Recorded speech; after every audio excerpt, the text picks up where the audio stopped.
I am joined now by assistant coach of the Memphis Tigers, Coach Charles Clark. Welcome to the Mitch Davis Show.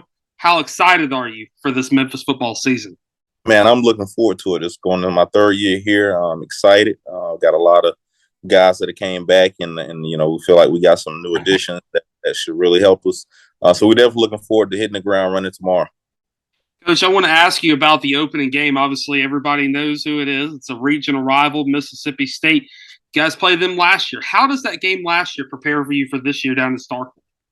I mean, it's just a understanding of what the guys that's returning of just basically what that offense, is like on the offense, on the defense side of things, and then on defense, just the multiple looks they give and things they do on defense as well for our offense.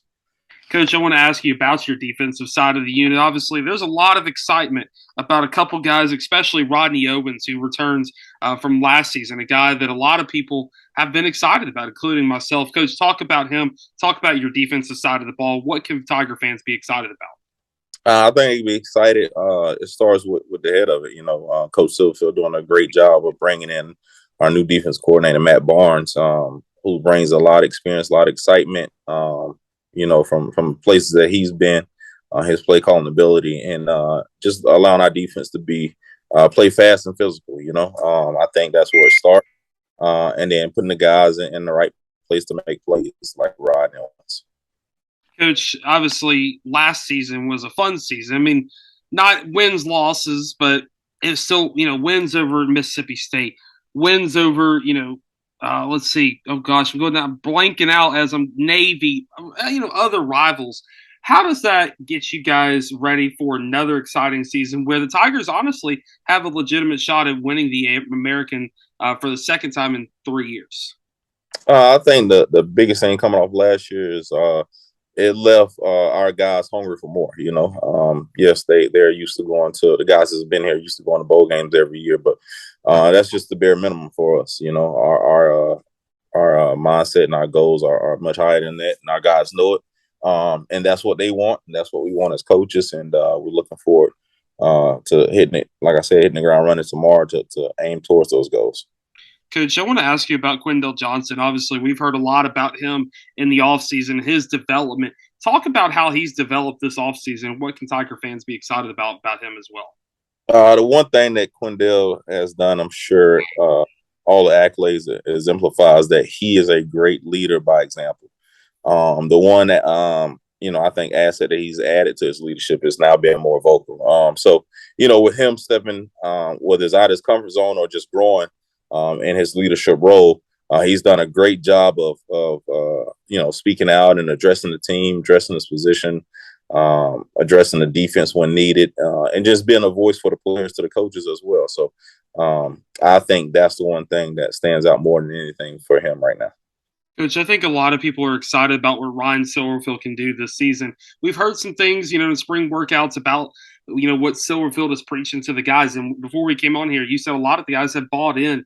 Talk about what's being said in the locker room by Silverfield and you coaches to get these guys to buy into the program. I mean, I think if you see our mantra is all in, and each one of those letters stands for something.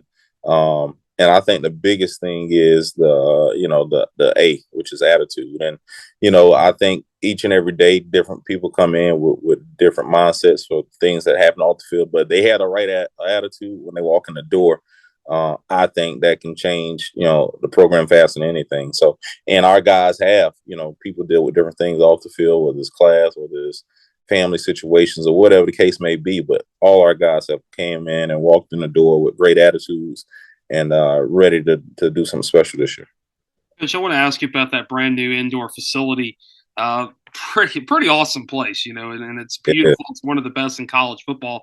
Talk about that, how that's improved and how that's improved you guys both in recruiting and on the field product. Well, I think as far as recruiting, it's an added tool that, many universities have now and that we're able to say that we have now. So outside of that, recruits can't tell us that we don't have anything else that, any other school has.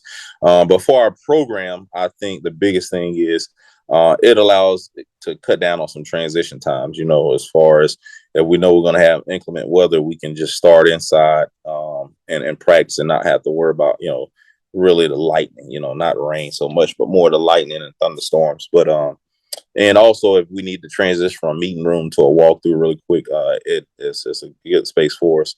And also just kind of get our guys out of the heat. We're practicing in the afternoon, so it's going to be hot enough, I'm sure, like it's been all summer.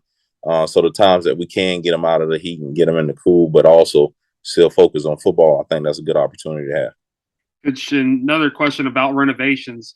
The announcement came, the renovations to the Liberty Bowl. Obviously, those are going to be beautiful, and it's going to be one of the best college football stadiums in America. How does that also improve in recruiting? Obviously, Memphis recruits itself nowadays, but looking at the Liberty Bowl coming forward, it's a pretty beautiful place. Yeah, I think the first thing our guys gonna know more than anything is just the new surface we just put down, a new turf. We were able to work out on it one day already for our summer workouts. But just having that turf down and just a new surface for our guys to run on, I think that's going to be a great asset. But just the renovations itself, I think that's going to bring a lot of excitement, not only to this university and our football program, but to the city as Memphis as well. With the Liberty Bowl being placed, Liberty Stadium, I should speak now. With it being placed in the city of Memphis, I think and giving the city something to be proud about, and like I said, an upgraded stadium with over $100 million put into it over the next couple of years. I think something for them to be excited about as well. Coach, I want to ask you about this offensive unit. You see them in practice every day. Talk about the development of Rodriguez Clark, Seth Hennigan, Tevin Carter, Brandon Thomas. I mean, Javon Ivory. The list goes on and on about this Memphis offensive unit. What can Tiger fans and college football fans be excited about watching this Memphis offense? I think the number one thing that since I've been here and that's continued on is these guys have no ego. They don't care who get the credit. All they care about is winning. I think the more you can do that and create healthy competition amongst each other, you only make each other better, which makes us a better offense, makes us a better team. And, so that's the one thing I have noticed with so many playmakers being on that side of the ball. Those guys don't have an ego about who does what. And now I'm sure you see it. You go back over the last couple of years of just the guys celebrating with each other after the other scored a touchdown. To me, I think that's special. So, especially for that side of the ball. Coach, I want to ask you a couple more questions I have for you, but I want to ask you about recruiting and NIL. Right now, Memphis is on the forefront. They have stepped out and said, hey, we want to help our young men. We want to help our young women succeed both on and off the field. Talk about how that recruiting pitch goes now with NIL and how Memphis is so open about it and saying, hey, we want to have guys. We want to help guys. What is that recruiting pitch like for you guys now? You know what? I think recruiting is always it's going to be about relationships. You can have the NIL stuff, you can have the jerseys, you can have stadiums, you can have the whatever you want. I think at the end of the day, it's going to come down to relationships, and not only with just the recruit. It's going to come down to relationships with everybody that touches that recruit, whether it's the high school principal, the high school coach, second grade math teacher, mother, father, aunt, whoever touches that young man. Because at the end of the day, that's who he's going to lean on at some point to help in that recruiting process. So to me, it's about building relationships and it's about being honest with young men. I think the more they can make decisions based on honest truth, the less you see guys, want to transfer because they wasn't sold a dream. They were told the truth and they made their decision on the truth. And so now they can go live it. Coach, obviously, we see, kind of follow up to that. We see Anthony Miller. We see the Calvin Austins. We see Brady White now coming back to the program. Do those guys help with recruiting and creating those relationships? Because you got a guy like Anthony Miller from Memphis, walked on at Memphis, and now is playing in the NFL doing wonders. I think the one thing that we have is we have a lot of guys in the pros. That's something to be said about that. We got guys drafted and so many consistent years in a row. So I think, and we have guys, from all over the South. So with that being said, is I think we can go and recruit in our recruiting areas, which is the South, and we can show them a young man that's probably pretty close to where they're from, that's come to Memphis, that's playing in the NFL or played in the NFL at some point in time, to show them that, hey, you don't have to, you don't have to go across the country. You don't have to go to the certain conference to make it to where you're trying to go.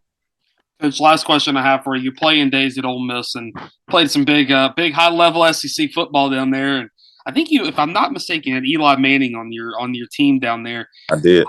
Talk about playing not only SEC football, but also how does that develop you as a professional, and how does it help you help these and coach these young men into being what they are today? And what does college football mean to you? College football is, I think, a great catalyst for young men to just have a well-rounded kind of a small time frame, which is 4 to 5 years, bird's eye view of what life is like. To be honest with you, you're going to deal with basically you're going to deal with different things, whether it's injuries, whether it's playing, not playing, whatever the case may be. Those adverse situations are going to happen in life as well. Things are not going to go your way at times, and things will go your way.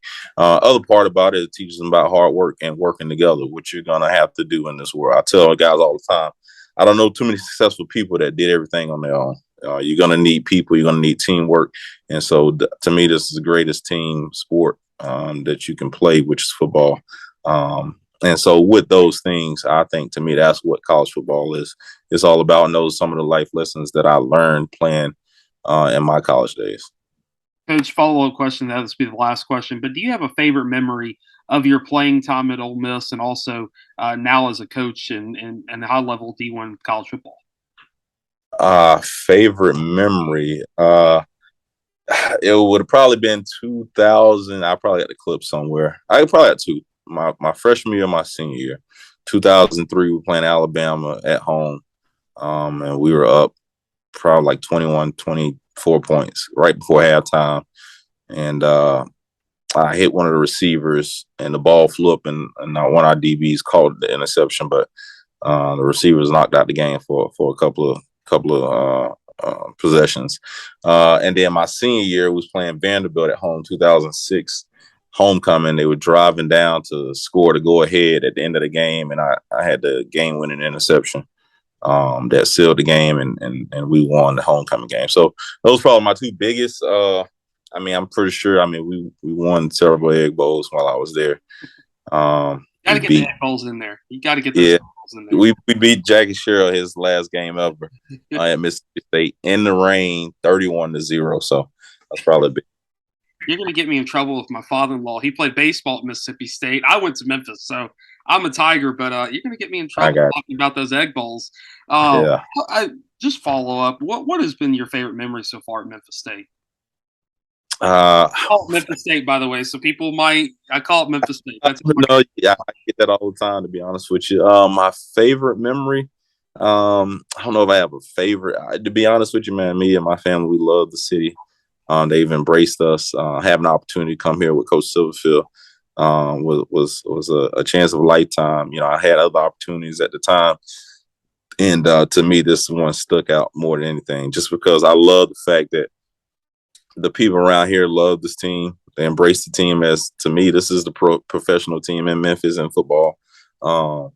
And also, I just love the hard work and the way our guys work.